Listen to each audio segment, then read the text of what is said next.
Hello dear students. So today we are going to discuss another topic of communicative English, that is modals.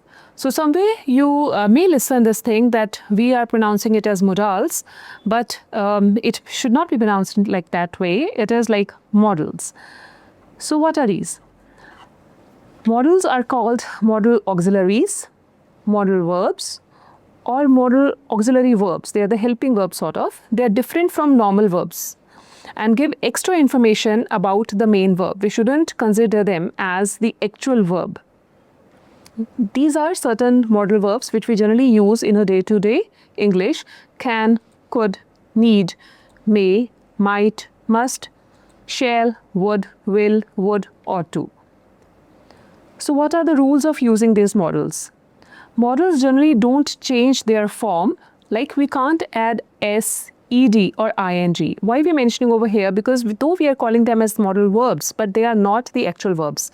We know that in the actual verbs, we use s. Like when the singular thing is used, we say he eats banana, or she finished her work. He is taking the notes. So we are using these things in the verbs, but in the case of the modal verbs, we are not letting them to change their form. With this, we are not adding any of these things. With its use, speaker can express any certainty, possibility or ability. So we will see in the further slides that how the speaker is expressing the possibility, ability, etc. with the help of the modal verbs. And the question is formed by its inversion. How? She can come. So like here, can is the modal verb. So if we invert it, it becomes a question. That is, can she come? Now let's understand about can, which is a modal verb. What is the meaning of can? Like can depict certain meanings like possibility, permission or ability. Possibility means when we are saying I can reach my office on time if I leave from here now. There's a possibility that if I leave from here now, then only I'll be able to reach office on time. So there is a possibility. For the permission also we can use this. Can I close the door? Can I come inside? For the permission. And ability is also depicted with the help of this modal. I can go to the market to buy vegetables. So there is the ability that I am able to go to the market. I can go to the market to buy the vegetables. So we can have the negative modal verb for expressing inability, like in the case of can, the meal can't be prepared at this time. So this is telling us about the inability. Another one is could. Could generally talks about the polite permissions or possibility. If I say, could I borrow your pen for the next class? So this is a polite permission. Possibility also can be depicted like it could be sunny tomorrow. So there's a possibility that it could be sunny tomorrow. And then we're also mentioning with the help of this modal ability in the past.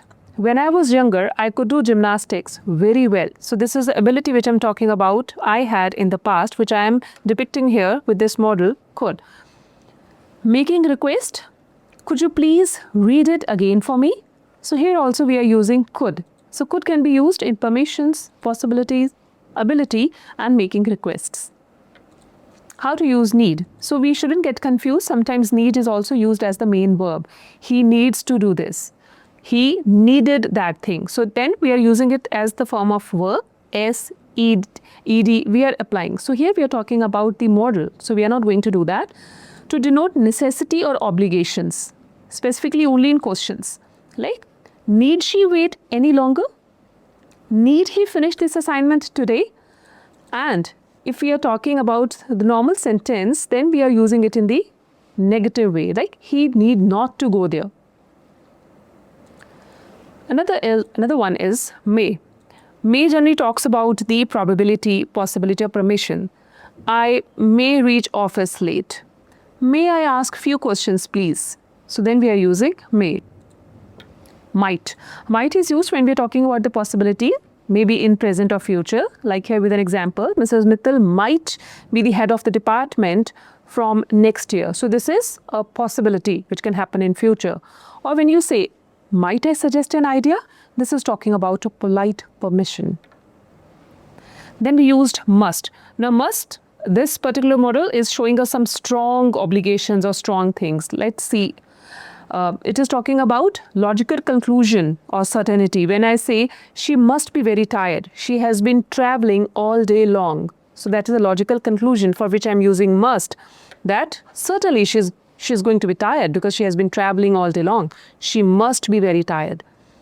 Then strong obligation, when I say you must stop on the red traffic signal, there is no other point that you shouldn't stop. So it's a strong obligation, you must stop on the red signal. Then strong belief also we are depicting with the help of must. Like his father must be over 80 years old. So this is a strong belief that I can make out. His father must be over 8 years old. Command in a respectful way. So with the help of must, we are commanding also, but it is not being rude. When I say they must finish their lunch before going to the movie.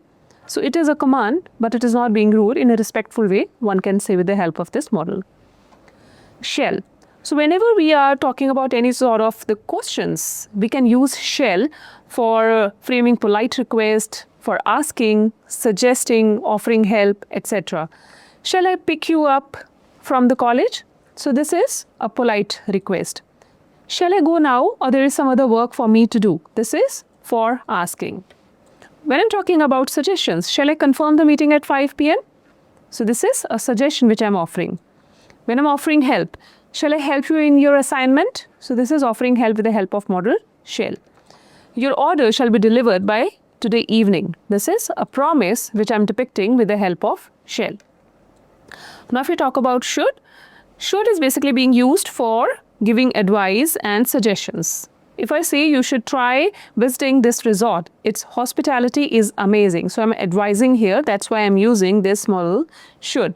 Or whenever I want to convey an idea, like you should be on time for the meeting. So I'm conveying here an idea about that you have to be on the time for the meeting. Now let's see about will.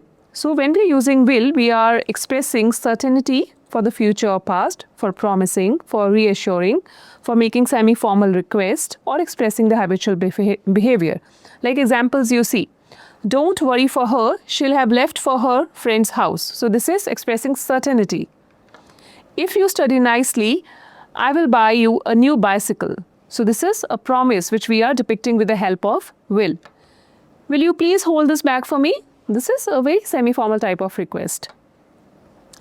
She will keep on making noise in the class. The weather will be stormy for the next few days. So this is a behavior which we are detecting, or the prediction which we are making, that the weather will be stormy for the next few days.